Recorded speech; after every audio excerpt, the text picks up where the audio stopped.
La société civile ouest-africaine n'a jamais caché sa méfiance vis-à-vis de l'accord de partenariat économique que la région négocie avec l'Europe. Convaincue néanmoins que l'Afrique ne pouvait rester en marge du nouvel ordre commercial mondial, elle a fini par accepter qu'un accord commercial porteur de développement soit signé entre les deux parties. Mais avec le coup d'arrêt marqué tout au long de l'année 2013, en raison de divergences profondes, elle revient à la charge. Il faut vraiment réfléchir parce que signer tout de suite paraîtrait pour moi en tout cas comme une erreur importante. Comme je l'ai dit, déjà les concertations que nous avons eues dans certains pays montrent qu'aujourd'hui il faut marquer un arrêt plutôt que d'aller directement à la signature. L'Afrique de l'Ouest doit vraiment réfléchir à quelle est la valeur ajoutée des accords de partenariat économique. Bien sûr, un accord qui renforce l'intégration régionale, un accord qui favorise le commerce dans la région est quelque chose qui peut être favorable. Et bien sûr, un meilleur commerce avec l'Union européenne peut être quelque chose de positif. Mais ça doit se faire un accord qui soit véritablement un accord sur base des besoins et des nécessités de la région, ce qui n'est pas dans les termes aujourd'hui souvent de ce que propose l'Union européenne. Donc à notre avis, il ne faudrait pas se presser. Je pense que il serait peut-être beaucoup mieux que les pays d'Afrique de l'Ouest provisionnent un peu d'argent au cas où on restreint un peu leur accès au marché européen. Parce qu'il y a des études qui démontrent aujourd'hui clairement qu'ils risquent de perdre plus en ouvrant leur marché que ce qu'ils perdraient d'accès au marché européen. Les négociations ont été longues et difficiles. Chaque partie a défendu ses positions avec une telle âpreté que les positions ont fini par se crisper sur certaines questions. Par conséquent, l'APE qui aurait dû être signé en décembre 2007 ne l'est toujours pas. Les deux parties ont néanmoins pu accorder leur violon sur 111 articles des 115 soumis aux négociations. Il reste maintenant à s'entendre sur le degré et le délai d'ouverture des marchés, de même que sur le montant du financement de la dimension développement de l'accord. L'Union européenne a dit très clairement que son idée n'est pas de se fixer sur un chiffre tabou, mais d'examiner en détail l'offre qui est faite et de regarder dans quelle mesure l'offre de libéralisation qui est faite sur les produits seront porteurs de suffisamment de développement pour la sous-région.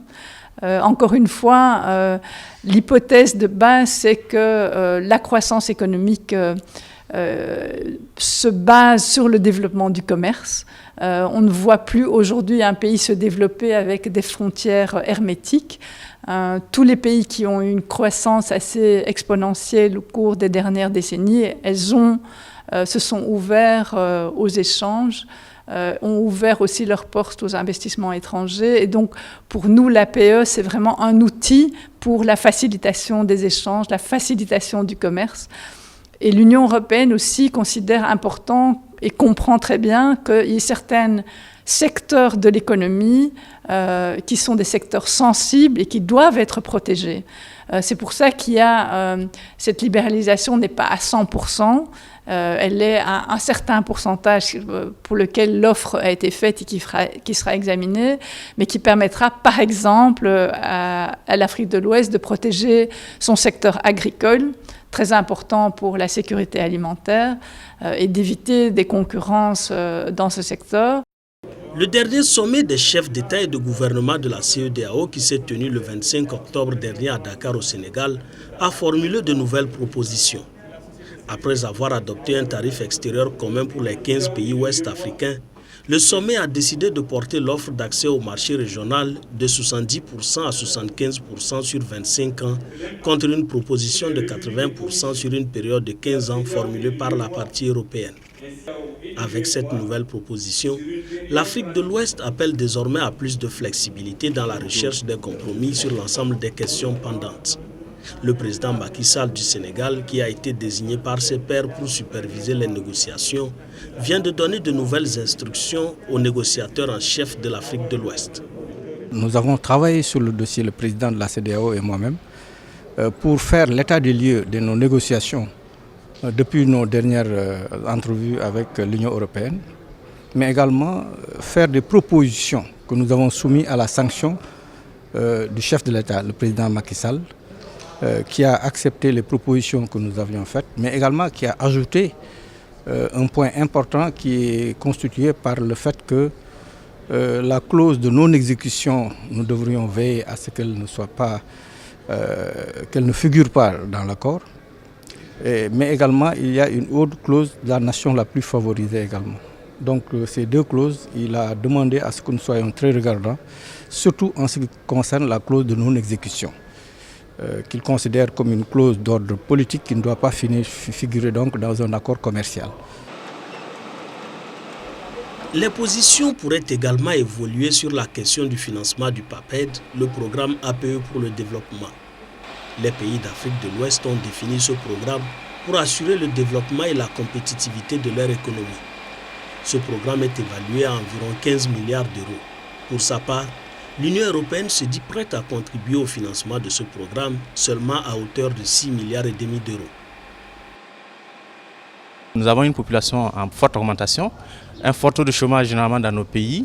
Et ouvrir le marché peut être aussi quelquefois synonyme de réduire les chances de donner de l'emploi aux jeunes.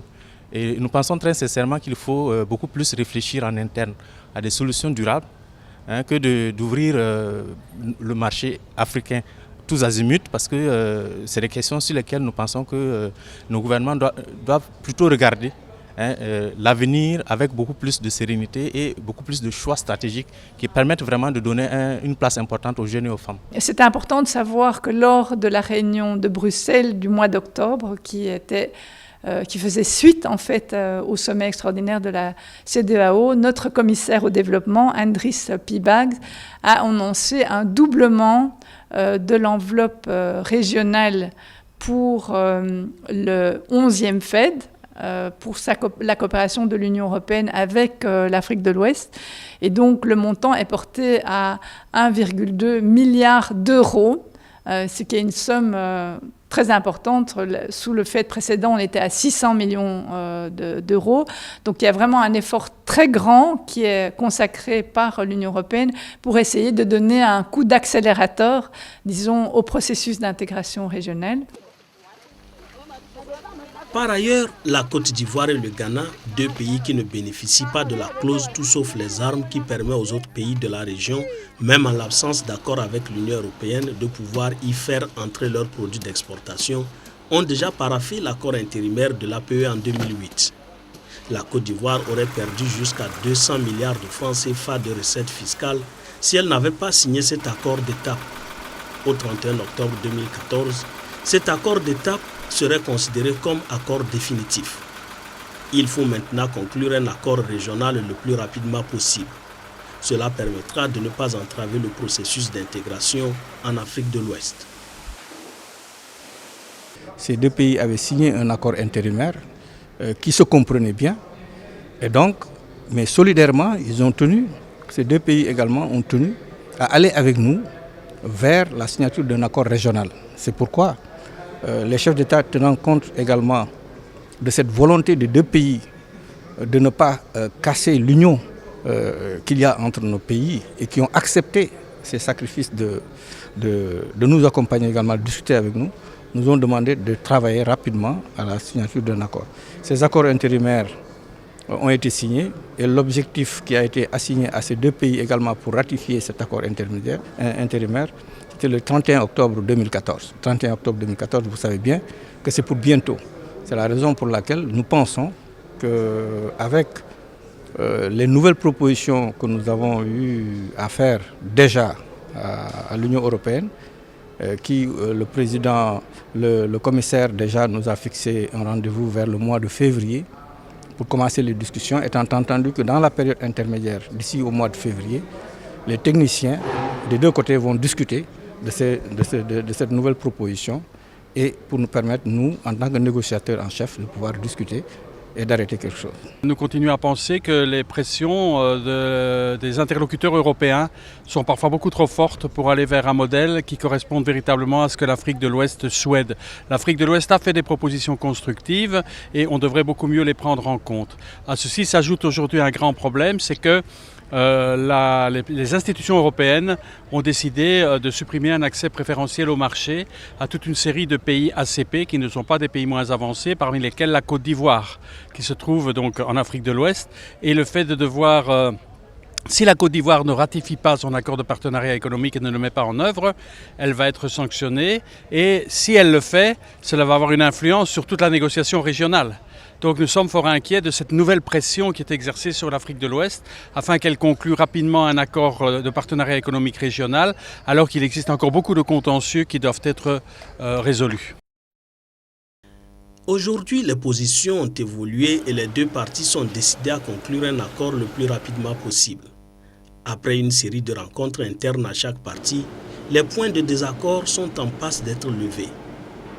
Un APE pourrait être signé en 2014. La négociation va se poursuivre probablement dans les prochains mois. Nous retournerons à la table de négociation parce qu'elles ont été suspendues tout au long de l'année 2013. On verra. Notre chef d'État vient de décider que notre nouvelle offre d'accès au marché de 75% sera présentée à l'Union européenne. Nous, en tant que société civile, nous avons déjà démontré, et je le dis encore, nous l'avons démontré que cette offre n'est pas bonne. Nous irons quand même, malgré tout, en tant que membres de l'équipe à la table, parce que telle a été la volonté de nos leaders.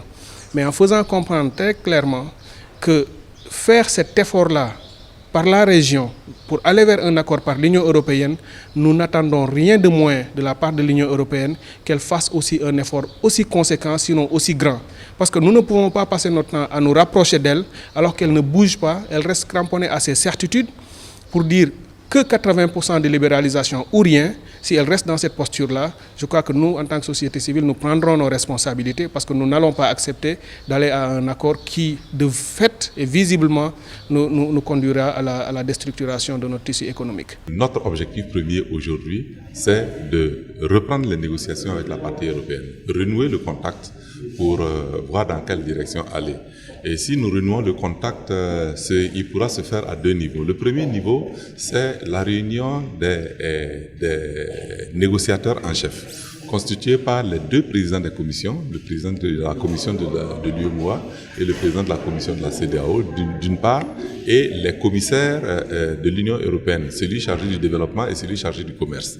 Et si ces négociateurs en chef se retrouvent pour dégager l'orientation et apporter les réponses aux questions politiques qui n'ont pas encore trouvé de solution, je crois que ce sera un bon pas en avant. Et ensuite, maintenant, les hauts fonctionnaires que nous sommes pourront se saisir des autres dossiers parce que la partie Afrique de l'Ouest a quand même formulé un certain nombre de propositions qui, nous l'espérons, pourront rencontrer un assentiment positif de la part de l'Union européenne, mais je ne peux pas préjuger. Les contacts reprendront au mois de février 2014 au niveau des négociateurs en chef, à savoir les présidents des commissions de la CEDEAO et de l'UEMOA, avec le commissaire européen chargé du commerce. À ce jour, seule la région des Caraïbes a signé un accord de partenariat économique fin 2007. Toutes les autres régions ACP continuent encore de négocier avec l'Union européenne un APE complet régional.